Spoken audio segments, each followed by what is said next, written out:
Hi folks, this is an introduction to the next baby up. This is Daisy. Daisy was hatched on May 24th and today is like August 2nd. So Daisy is actually 11 weeks old today, and she's a really beautiful and gentle and mild-mannered baby. She's really a sweetheart. We've had a lot of bonding time, her and I. She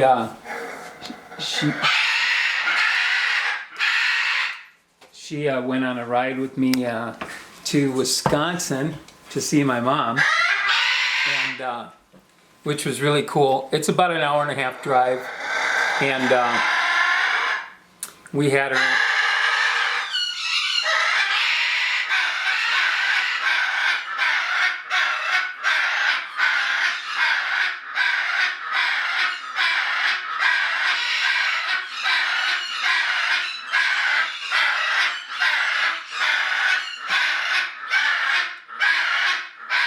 I'll be right back.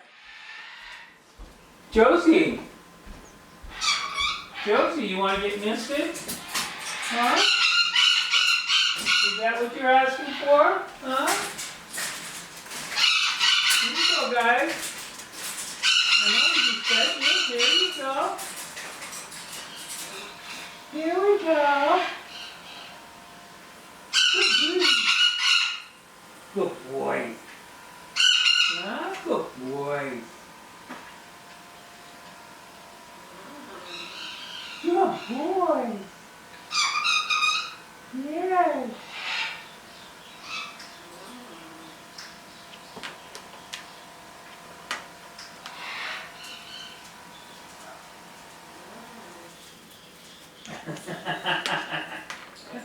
All right, there you go.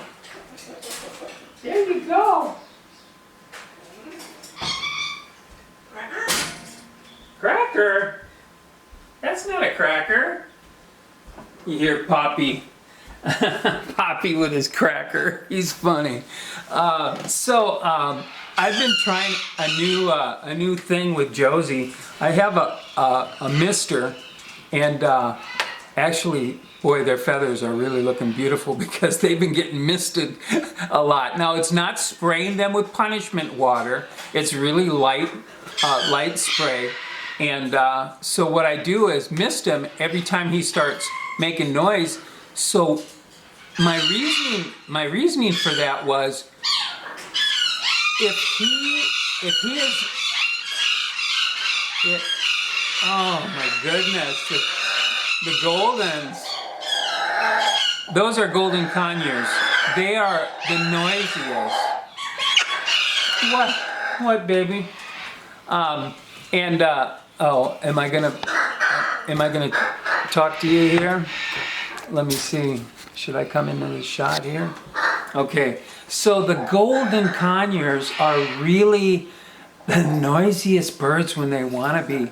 But anyways, I was telling you, what I've been doing with Josie and Poppy is when Josie starts going on his noise fits, I want him to get used to the idea that he's not going to get fed for that. He's going to get misted. And I don't spray as punishment, spraying down with water like some people try to punish their birds. It's a really fine mist, and it's a battery-powered mister. I love that thing.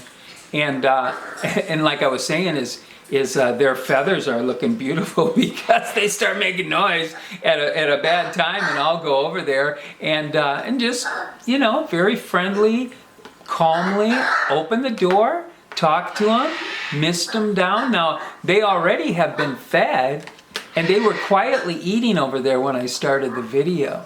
So that is so funny because I don't know if it's me talking or something, but he started making that noise of course, this is his normal noisy time of the day anyways, because the birds downstairs are making noise and he's calling back to them. But it's so funny, so I thought, I'm going to try something new. So I'm going to do the misting thing. And I'll tell you what, it's keeping his feathers pretty beautiful. But anyways, the point of our discussion today was to meet Daisy. And Daisy is 11 weeks old, hatched May 24th. Leah and Haley are both gone, and they just found the best homes to go to, and they were the sweetest babies. And so is Daisy. Daisy, you good baby, huh? She's a good girl. Mwah. She's such a good girl. And she's, like I said, I took her on a drive, and Daisy is not in a cage yet. She's just in a bin. And so what I did was I put her bin in the front seat, and then we went for a drive, from St. Paul to St. Croix Falls, Wisconsin. And which was a fun drive, and so she's there and back, and of course she's big enough now. I had to bring her because I had to feed her. She's still on 2 or 3 feedings a day. 3 if I get up early enough, and then if I get up kind of late, and we only fit 2 in, and if she's not begging for food, then I don't force the issue. Because she's fully weighted, she's like 550 grams. But at 11 weeks, she will probably go a little further in her weight. Somewhere. The average range is between 550 and 600, 650. Actually, not a lot of them go to 650. That is a bigger baby, and most of my babies are right between 550 and 600, and so I would expect her in the next few weeks to even kind of gradually make her way up to 580 or something like that, but. Maybe for 11 weeks, and sometimes getting by on just 2 feedings a day, she's a pretty big girl, actually. What? What? Do you want to say something? Do you want to? She's getting to that age now where she wants to get closer to me. When she's out, and if I leave her over here and I go sit a few feet away, she wants to come over to me. She wants to climb up on me. She wants to talk to me, and she's getting to where even when she has a choice, she chooses to be by you. She chooses to be with you. What, baby? What? That is a communication. It's not the best. Come here. Let's clean that. I just fed her, actually, so I don't like to leave that food around the beak. Come here, my baby. You're such a sweet girl. Huh? Daisy's going to be very much a sweetheart. And she's really nice. She was on the floor yesterday, so I did hear her land down on the floor. So I guess I don't know if she really kind of fell off the table. I haven't really seen her take a flight. I don't know if you could call falling on the floor first flight. Probably not, because she might have just plain old just fell and slipped off the table or whatever. But usually what happens when I when I notice the first flight is usually when they fly to me. But what if I'm not in the room when they make their first flight? Well, what happens is that this little spot on the counter where they get fed constantly, ever since they were a baby, what happens is I'll get up late in the morning and they'll be sitting over here waiting for me. That's the big hint. I'm hungry. I'm going to the spot where I eat, and like, where is he? You know, he needs to get down here and feed me. It's so funny because it's happened to not more than one bird. You know, it's kind of it's happened many times. It's like that because I always wait before I cage them. I mean, I wait until they're you know, and they take a few flights. I don't automatically throw them in the cage unless it's like, oh, you know, I'm going to be gone Sunday and go to church or something like that. And then, what are you doing, babe? And I don't want to leave them, you know, free flight in the house. So sometimes the cage is big enough, I can throw the whole bin in there, or I can put the bird in there, or do what have you. But I don't just right off the bat throw them in the cage as soon as they start flying. I kind of wait till I can't control it anymore, and then, you know, I don't like them flying off into the windows and you know, I'm really cautious with the dogs.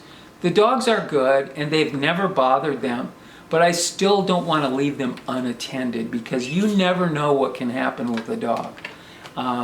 They can just mean to play, you know, and you got a broken neck, you know, they'll pick it up and try to shake them or something. You know, this is what they like to do to bunnies and toys and stuff like that. So you don't want to leave them unattended, but I'm not so nervous about it. When I'm here in the house and I'm around, I can usually hear some scuffling. Even if I'm in like the living room or whatever, I can hear what's going on. So I'm kind of attentive and I listen, especially if I hear some fluttering and I can tell that was wings flapping, or I hear the dogs getting excited about something, you know, then I'll you know, hurry up and go take a look at what's going on and stuff like that. So she's definitely getting ready to like start taking a step up on the shoulder, and she's testing the ground. But you gotta remember, she's just like you know, she's only 11 weeks old. So I mean, fully feathered at like, you know, 6 to 8 weeks. So it's just been a couple of weeks, you know, that she's been kind of put her fully feathered. See, her crest feathers here are still in their quills, you know.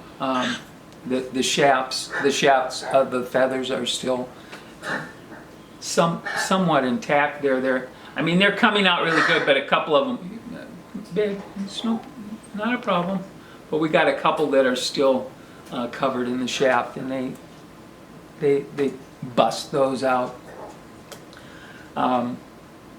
So yeah, she's letting me know that she's just curious. She wants to make that step and climb up on my shoulder. Shoulder is a natural place. Like some people say. I think they wrongly attribute this, or I just should say, is that the right word? I don't know. I just don't think it's true all of the time that this is a power play. I don't take it like that at all. I take it as they want to be close to you. And this is the spot where they're going to be closest to you at eye level, you know, and just, you know, where you talk, where your eyes are, where your mouth is, and and where you talk from, and I think the shoulder is a natural spot to want to be with you. I don't think I don't take it like a power play, but I think once they get used to it, and then they want to, if they get demanding of it, and they don't want to get down, and then they want to, I don't know, if they get like too demanding and kind of forcefully with that spot, then that's the time I might take them off. And I've heard other trainers talk about this too. You know, it's like, yeah, I'll let them up there until they don't want to cooperate with me, and they demand to be up there. And so, like most things, moderation is really good. Hey, that's not a that's not a nut to crack. Come on. Oh my goodness, we got to be careful of those little chickens. And so notice that after I sprayed, let's say misted, after I misted Josie down, they're pretty quiet over there. They had their food, and now they're just relaxing and preening their feathers. And believe me, it's such a light mist. It's like he doesn't even close his eyes when the water is coming down on him. You know, Poppy might get a little close to it, but so I just want to reiterate that it's not a punishment spraying of water. I think that would be wrong to do. I would never do that. Like spraying a stream of water to punish them and quiet them down and irritate them like that. It's like, no, we always want to be in agreement of what we're doing here. I'm just trying to get them to where it's like, I'm trying to break the habit, if I gave it to them, a misconception that anytime you make noise, I'm going to give you food. That would be my bad. I did not mean to train them like that. But sometimes it is that, hey, they're making noise, and yes, I have not fed you yet, so that is also my responsibility to say, okay, he's just hungry. He's not, playing games with me. I need to feed him, so I'm trying to balance between that. So when he's making unwarranted noise that I don't want to hear, it's like, okay, well, are you triggering me to mist you? And so far that's been going pretty good. And then usually he's quiet after the misting, and that's a little interaction. It's like we open the cage door, we talk to each other, and the birds do. I mean, the birds love being misted. Although he's not one that loves misting, but the other ones downstairs, I have another pair of hyacinths, and they love it. I mean, they're like big old flappers, and come up to the cage, and open their wings. It's like they'll take it all day long, They really love it. They love to play in the water. One of them will go up there and like his water bottle, he will just empty that thing sometimes, just like getting himself all wet. I wish I could have a bird bath in there for him, but maybe one of these days I'll put an ad on the house down there and have some big enough room to get some big 16-foot cages, But so folks, this is Daisy. As you can see, she's beautiful. She's awesome. She's a good girl too, huh? You a good girl? You my good baby? Huh?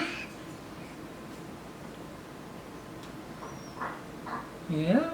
You ready to start stepping up and all of that? Yes, you are, girl.